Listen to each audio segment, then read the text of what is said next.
Hello everyone, আসসালামু আলাইকুম। কি অবস্থা, কেমন আছেন সবাই? দেখেন আমার বাসার অবস্থা। এটা হলো আমার বেডরুম। আরও বেডরুমগুলো আছে। দেখতে থাকুন আমার প্রতিটা বাসার অবস্থা। আমি অনেক গুছানো, আমার সংসার অনেক পরিপাটি। আমি সবসময় গুছিয়ে রাখতে পছন্দ করি। তো বলবো এই অবস্থা কেন, কি কারণে হয়েছিল। তো রোজার মধ্যে বাসা চেঞ্জ করা এত কষ্টের যে সেটা যারা পাল্টাইছে বাসা তারা বলতে পারবে। আমি রোজার মধ্যে 15 রোজা থেকে বা 12 রোজা থেকে এত পরিমাণে ব্যস্ত ছিলাম। মানে আমার 4টা বেড, ড্রয়িং ডাইনিং, অনেক বড়, 1600 স্কোয়ার ফিটের বাসা আমার। দেখেন এই পুরাটা বাসা আমি রোজা রেখে নামাজ কালমা পড়ে সেহরি খেয়ে অনেক সময় আমি এগুলো গুছিয়েছি, রোজা রেখে গুছিয়েছি। মানে এত বড় বাসা আরেকটা বাসায় শিফট করা যে কত কঠিন, কত কষ্টের ছিল আমার জন্য। আর এই বাসাগুলো গোছাতে এত পরিমাণে ধুলাবালু ছিল রোজার মধ্যে, আমার পুরা চোখ অন্ধকার হয়ে গিয়েছিল। তার মধ্যে আমি তো নিজেদের ড্রেসগুলো নিজেই সেলাই করি। আমার বউয়ের, আমার নিজের এই ড্রেসগুলো সব ঈদের আমি নিজেই সেলাই করেছি। এত কাজের ব্যস্ততার মধ্যে ঈদের বাড়িতে যাব, ড্রেস রেডি করতে হবে।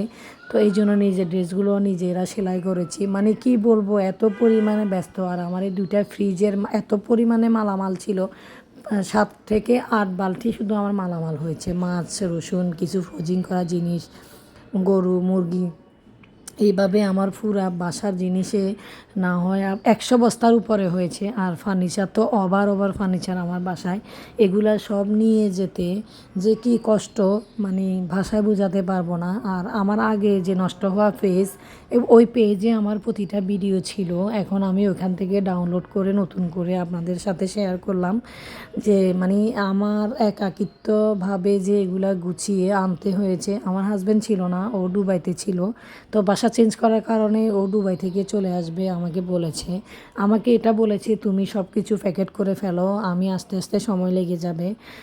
অলরেডি আমি দুবাইতে যাওয়ার আগে আমি লেবার ঠিক করে রেখে এসেছি। ওনাদেরকে কল দিয়ে বললেই ওনারা সব কিছু নেওয়ার প্রস্তুতি নিয়ে ফেলবে।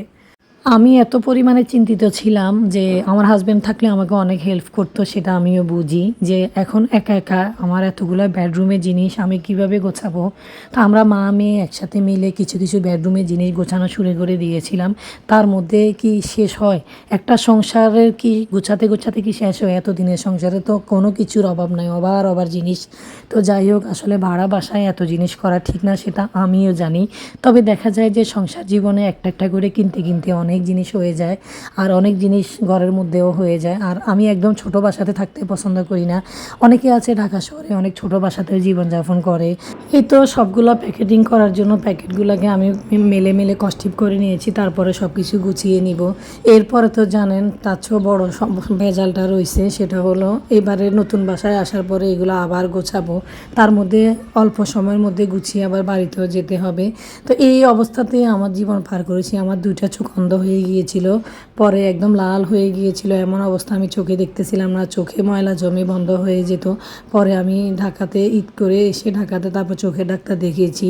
চোখের ডাক্তারের পরে আমাকে বলেছে প্রচণ্ড ময়লা জমেছে, এই জন্য চশমা দিয়েছে। যাই হোক, অনেক কথা বলেছি, বাসে থাকবেন। থ্যাংকস ফর ওয়াচিং, আল্লাহ হাফেজ।